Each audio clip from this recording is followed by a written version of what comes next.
Hello everyone, hope you all are good. So आज का topic है why are Indian drug maker under the lens. यानी कि Indian drug maker यानी कि फार्मास्यूटिकल कंपनी क्यों इतनी ज़्यादा नज़र निगरानी में है, क्यों इनकी दवाओं को बहुत ज़्यादा चेक किया जा रहा है।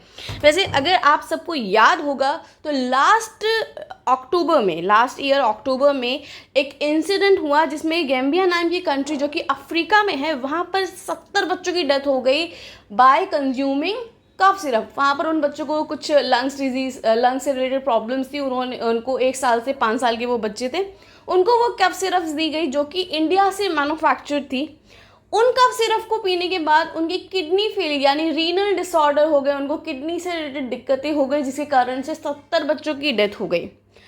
उस दिन के बाद से जब से ये इंसिडेंट बाहर आया है तब से ही फार्मास्यूटिकल कंपनी के जो ड्रग मेकर्स हैं इनके ऊपर बहुत ज़्यादा निगरानी रखी जा रही है। तो जब हमारी जो न्यूज़ में जो आज के द हिंदू में आया है, जब हम उसे देखते हैं तो वहाँ पर हमें ये बताते हैं कि जब WHO ने रिसर्च की उस ड्रग यानी जो कफ सिरप पीने से बच्चों की डेथ हुई थी, तो उन्होंने पाया कि सच में वो जो कफ सिरप थी वो पॉइजनस थी, वो कंटामिनेटेड थी, जिसमें कि बहुत ही ज़्यादा अमाउंट में डाइथाइल ग्लाइकोल था और एथिलीन ग्लाइकोल था, जो कि ह्यूमंस के लिए क्या होता है, ये एक टॉक्सिक होता है। ये जो ड्रग है ये टॉक्सिक है फॉर दी ह्यूमन। तो जिसके कारण से बहुत ज़्यादा बच्चों की जो गैम्बिया कंट्री है अफ्रीका में, वहाँ पर उनकी डेथ हुई। फिर आगे ये बताते हैं कि ये पहला इंसिडेंस नहीं है। अगर हम बात करें तो उज़्बेकिस्तान और श्रीलंका भी ऐसी कंट्रीज़ हैं जिन्होंने अपना ऐसा ही कुछ रिलेटेड शेयर कंसर्न हमें दिया है। उन्होंने ये बताया कि श्रीलंका में क्या हुआ कि एनेस्थेटिक ड्रग था जो कि ऑपरेशन करने से पहले विजुअल मतलब कि जिनको आँख से रिलेटेड कुछ दिक्कत है उनको दी गई।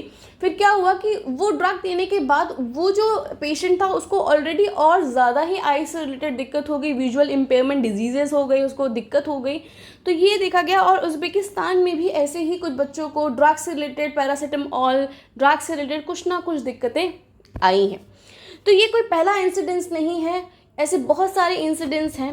और यहाँ पर हमें ये पता चलता है कि अब जब हम टेस्टिंग के लिए देखते हैं, अब बाकी सारी कंट्री जब बहुत ज़्यादा ये न्यूज़ में आया तो टेस्टिंग को लेकर के कि जब भी कोई कंट्री एक्सपोर्ट करती है अपनी तरफ ले जाती है तो वो अब उसको चेक करने लग गई है। ठीक है, बहुत ज़्यादा ही चेकिंग हो रही।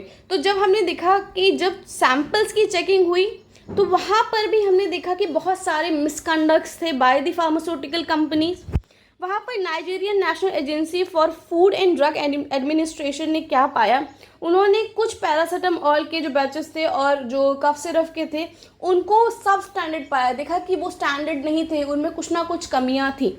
तो ऐसे ही बहुत सारी जो टेस्टिंग एजेंसीज है उन्हें कुछ ना कुछ कहीं ना कहीं कुछ दिक्कतें मिली हैं, जो कि आज की द हिंदू की इस टॉपिक में आया है।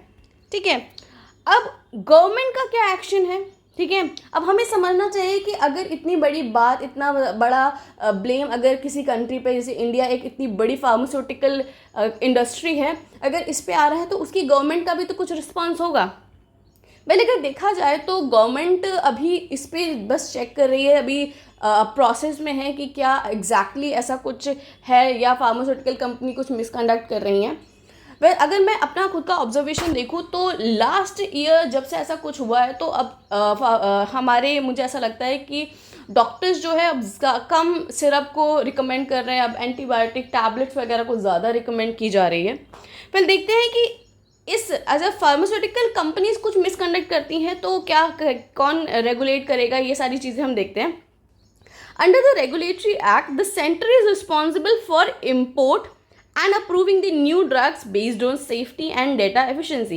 यानी कि सेंट्रल गवर्नमेंट का क्या काम है, सेंट्रल गवर्नमेंट का काम सिर्फ तो सिर्फ अगर वो किसी बाहरी देश से कोई ड्रग ला रही है, कोई चीज़ ला रही है तो उसको देखना, उसको रेगुलेट करना, और साथ ही साथ अगर कोई भी नई ड्रग, कोई भी देश हमारा कोई नई ड्रग बनाता, जैसे कि आपने कोरोना वायरस देखा था, कोरोना वायरस के टाइम पे वैक्सीन्स बनी थी, काफ़ी सारी ड्रग्स बनी थी, रामदेव बाबा की भी काफ़ी सारी बनी थी, आप सबने देखा था कितना सारा न्यूज़ में था। तो वो सारी ही चीज़ें, ड्रग बनाना, उसको उसकी न्यू ड्रग अगर कोई इन्वेंट कोई कर रहा है या कुछ लेकर आया है फार्मास्यूटिकल कंपनी, तो वो चेक करना, ये सभी चीज़ें किसके हाथ में है, सेंटर के हाथ में है। और क्या है स्टेट के हाथ में, लाइसेंसिंग एंड प्रोसिक्यूशन, यानी कि किस कंपनी को लाइसेंस देना है, किसको नहीं देना है, ये रिस्पॉन्सिबिलिटी होती है स्टेट गवर्नमेंट की, जिस स्टेट पे वो कंपनी अपने आप को स्टैब्लिश कर रही है। तो यानी कि जो लॉ है वो इटसेल्फ बहुत ज़्यादा डिवाइडेड है, ठीक है, कि लाइसेंसिंग और उसको सज़ा देना उसकी मिसकंडक्ट के लिए वो स्टेट गवर्नमेंट पे है, और वेयर इज सेंटर का जो काम है वो इम्पोर्ट्स और न्यू ड्रग्स पे ही है। तो इससे क्या हो रहा है, इससे एक तरीके से जो लॉ है यानी कि जो जस्टिस का जो रास्ता है वो थोड़ा स्लो हो जाता है। अब हमारे ये जो ड्रग्स है इसको कंट्रोल करने का काम किसका है, central drug standard control organization, ये ऑर्गेनाइजेशन है जो कि किसके अंडर आती है, ये ministry of health and family के अंदर आती है, ठीक है। ये सारी ही तरह के ड्रग्स और कॉस्मेटिक को कंट्रोल करता है हमारे इंडिया में। होप आज का वीडियो आपके लिए यूज़फुल होगा। अगर अच्छा लगे तो लाइक, सब्सक्राइब एंड कमेंट ज़रूर करिएगा। Thank you everyone, see you in the next video.